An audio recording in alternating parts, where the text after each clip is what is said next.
Good morning, everyone. How are you? How are you doing? Juliet Nansuga is my name, and this is Straight Up. Today, I feel energetic. I feel strong. I feel blessed. I feel what? I feel gorgeous. I feel everything nice, everything good, everything flawless. That's how I feel today. I don't know how you feel, but it's a beautiful Monday. And Monday is the beginning of the week, and it actually kind of alternates with other days of the week. So if your Monday is a little bit not good, then there are high chances of your other days not to be that good. That's what people say. But me, one day doesn't judge the other day. But today on Monday, most of the time, I don't want to wake up because I'm tired from Sunday, from work, and it's kind of crazy. But by the end of it all, you have to wake up and you have to come through and work. That's the order of the day. Ne Bible yogera atakole talienga.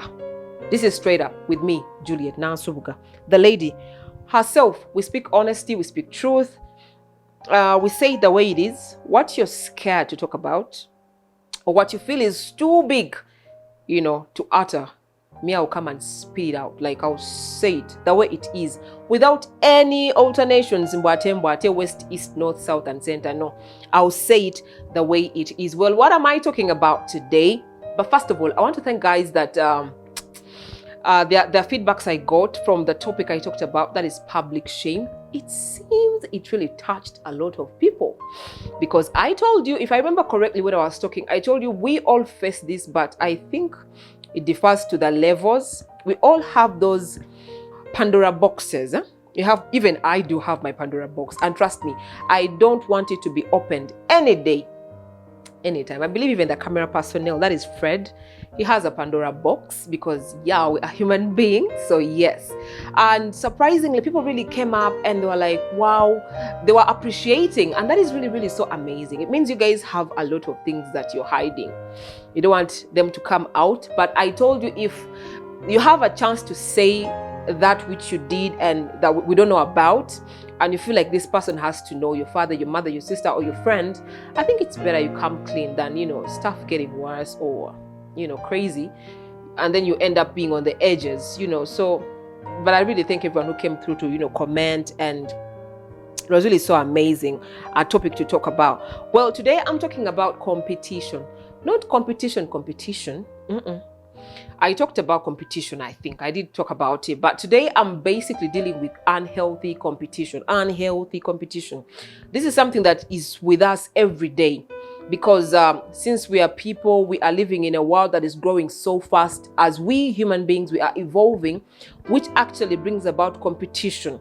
Wanting to be better, wanting to be winners, conquerors, accomplishers, and everything. So competition is basically part of us. We are living in a competitive world. We compete every single day of our lives. At workplaces, in our homes, everywhere. It's just crazy out there. You can't tell me that you're going to work every day. The moment you have a job and you go every morning to work, you are competing. You're in the markets, you're in the supermarkets, you're in offices, wherever you are.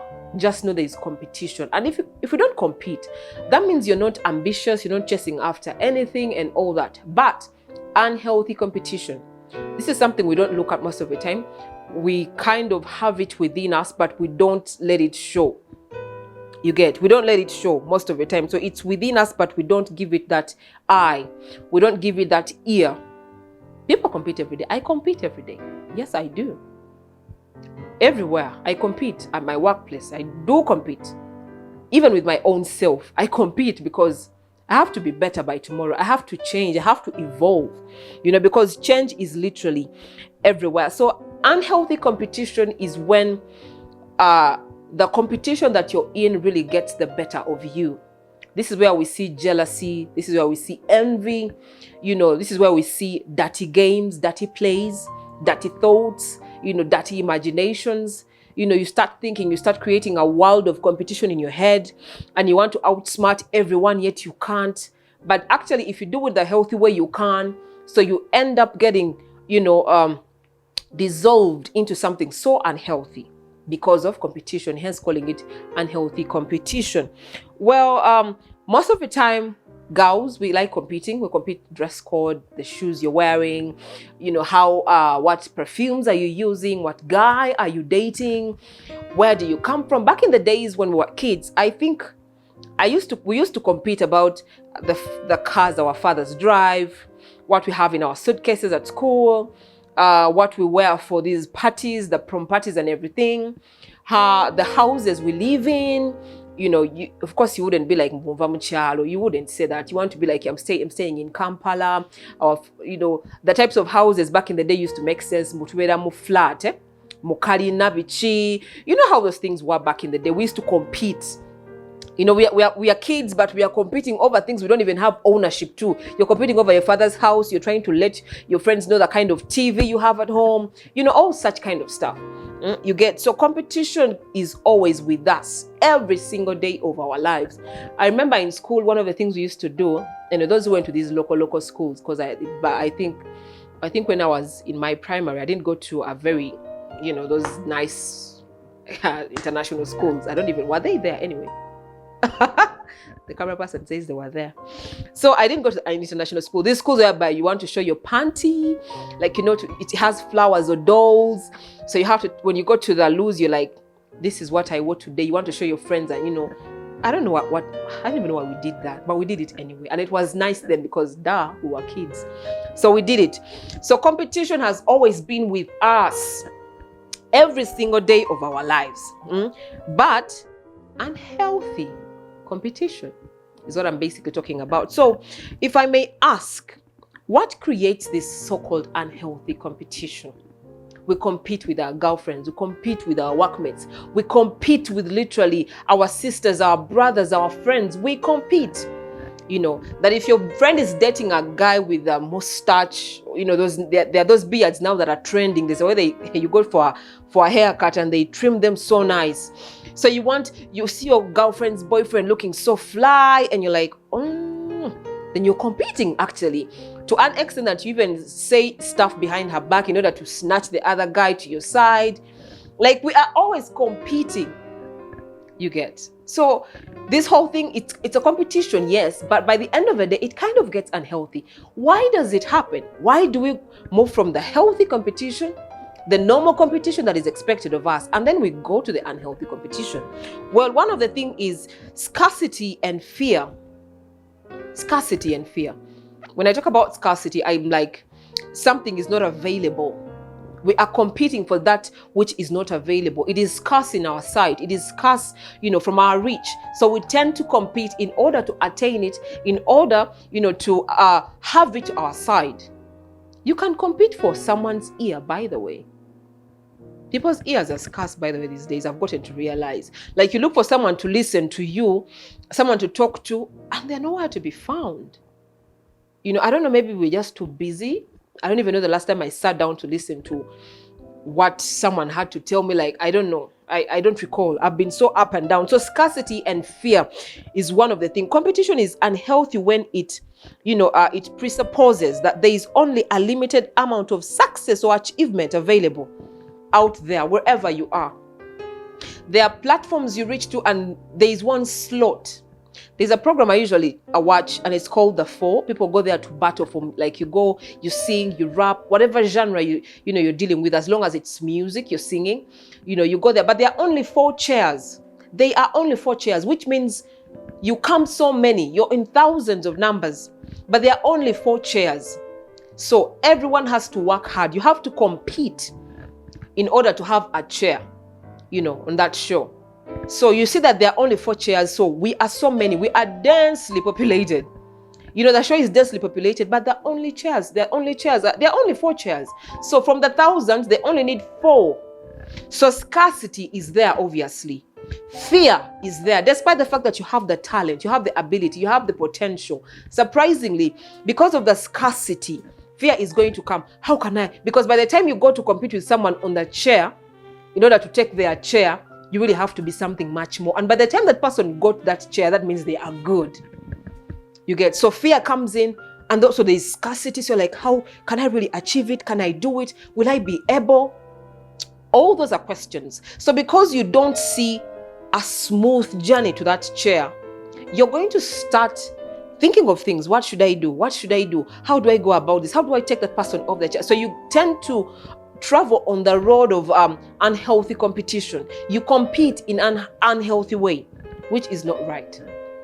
You get? So the fear comes in, the scarcity is already there, so that it just boils you up. And you feel like, you know what, if I take the right road, I will not reach fast. So you tend to take a shortcut, hence unhealthy competition. So scarcity and fear can actually cause that, because there is less to achieve, because there is less success. Yet you want to be part of that less success. I don't know if you're getting what I'm saying, dears. What else? Getting validation and attention. Validation and attention. There are people that really like attention. When they pass, you have to look at them. Whatever they do has to be recognized. You want to be validated by everything you do. Like, there has to be a validation. Actually, there's a friend of mine, if she dresses up nice and you don't comment, that is trouble for you. You're calling for a fight. She will think that maybe you're jealous of her.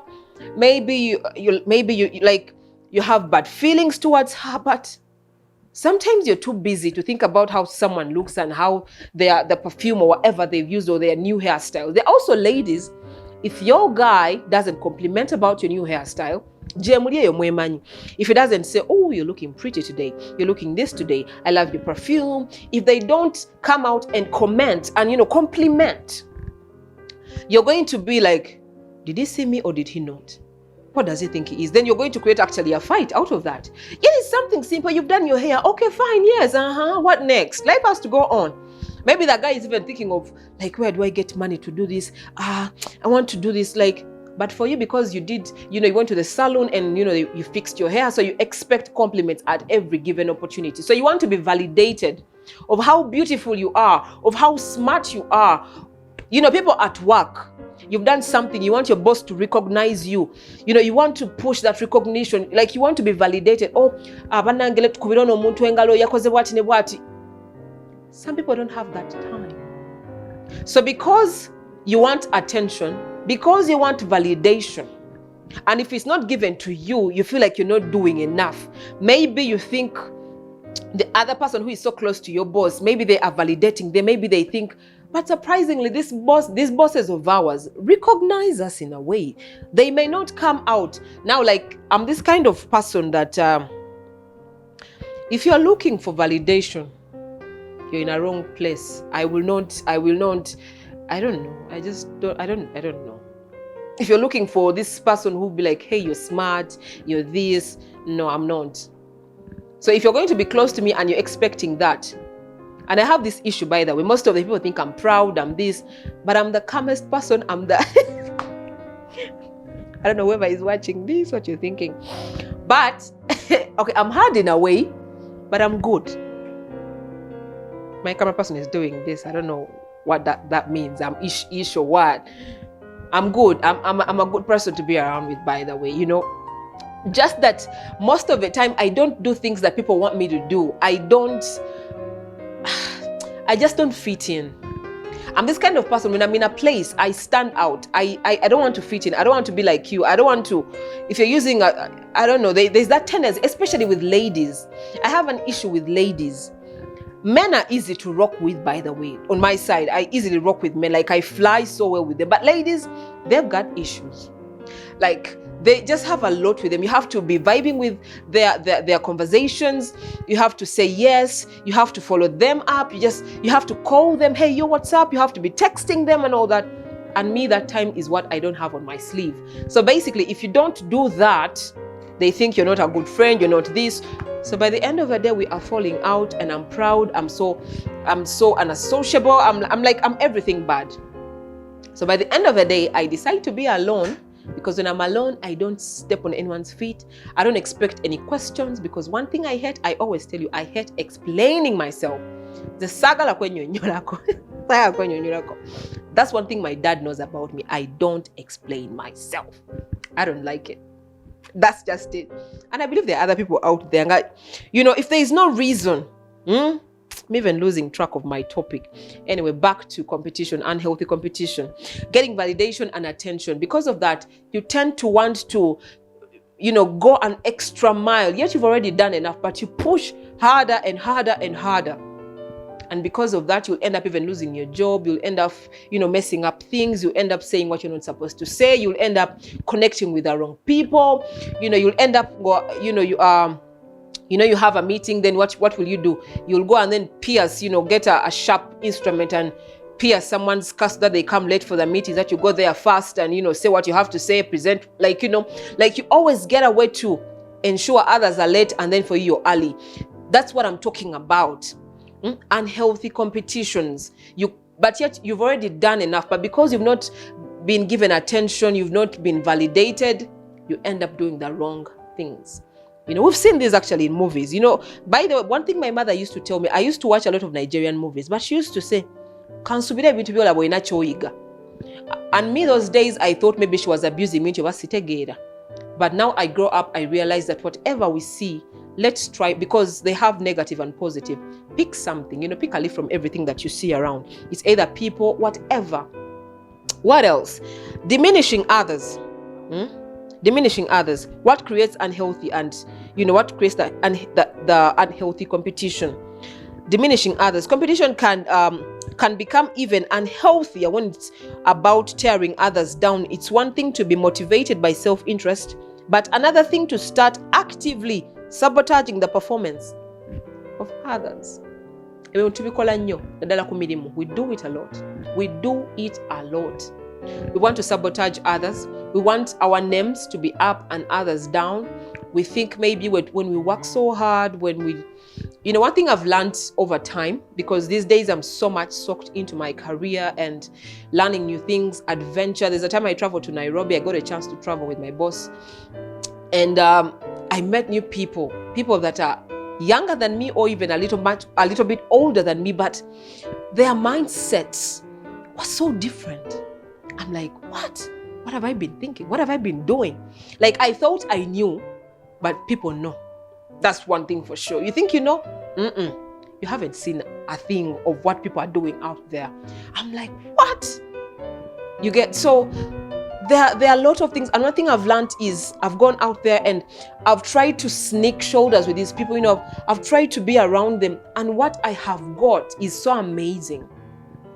I've grown up, mentally. I've grown up physically. I've really grown up to be the kind of person that I am today. And I'm so much proud of myself. You may not be proud of me, but I'm so proud of myself, because trust me, I see myself achieving. I've learned to work with people. I've learned to listen and talk less. It is, oh my goodness, guys, you really need to move out there and see people and see what people can do. There are so many young minds out there. But most of the time, what do? We want to kill other people's, we want to put them down and use them as ladders for us to shine. But I've learned not to shine alone. It is so amazing when you shine with others. It is amazing when you're standing and someone is standing and the other person is standing and you're like, oh guys, we did it. We did something together. Shining alone. Because one thing I've learned, there is a speech I watched, and it was the famous Schwarzenegger talking. And he talked about how he came from his homeland and coming into America, and him joining a bodybuilding, gym and all that. But surprisingly, he had a very small apartment. And in that apartment, he didn't even have a spoon. All he had was his bag that contained only maybe the gym clothes. But when he went to the gym, he made friends. And when those friends came for Christmas, they bought stuff for him, spoons, they gave him everything you needed in a home. Why am I saying this? There is nothing called a self-made man. No, it's not there. Whatever I am today, yes, I've worked, I've toiled, but there are some hands that are a part of me, that have lifted me, that have groomed me. So there is nothing like Nachikuba. No. There is nothing like a self-made man. It's not there. It's not there. You get? So whenever we are doing something, can we try to shine with others? When you get a chance, you're in a team, you're at work, whatever you're doing, try to ensure that you don't sabotage others. I think that's what they call working diligently. no kolanga okozesa bwerufu. It's not about you or what. No, work, because when you have a team and your team is shining, trust me, it's so amazing. It is so amazing. So let's ensure that whenever we are working, whatever we are doing, whoever we are working with, when we win, let's ensure that also these people win. Because that's what it means by creating a legacy. We all loved the Black Panther. Is it Wakanda, the Black Panther movie? We really loved it. But there would be no Black Panther without Denzel Washington. It would not happen. We would not have that movie. It would not have sold as it did. But because of Denzel Washington, something he did back in the days, helping film, a film academy to groom film stars. That's why we have Black Panther as one of the greatest movies that we've watched and have ever sold so crazily. It's because of guys like him. You get? So that's what they call creating a legacy.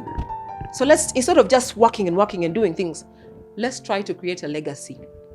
Let's try creating a legacy. As I finalize, what else? Winning at all costs. That statement, I don't like it, that I must win at all costs. What do you mean at all costs?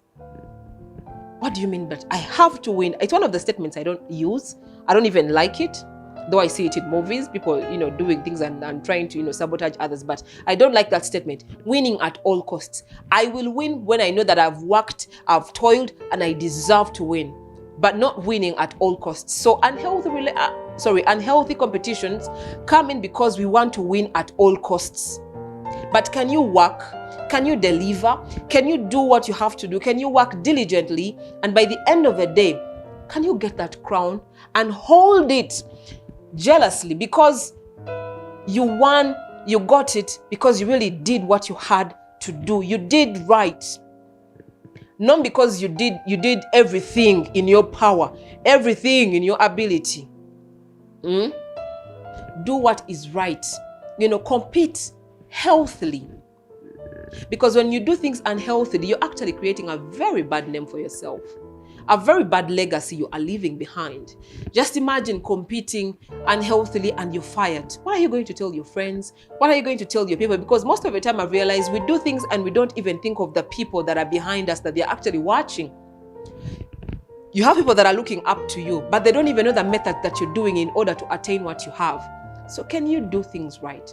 If you've been at a workplace and you're planning to sabotage someone, you're planning to speak ill of someone, you're planning to just burn papers or documents that someone needs for the next meeting, or pour out, there are movies there by people pour out something, is it coffee, people's laptops, and sabotaging documents and everything. Don't do it. Compete wisely. Compete in a healthy way.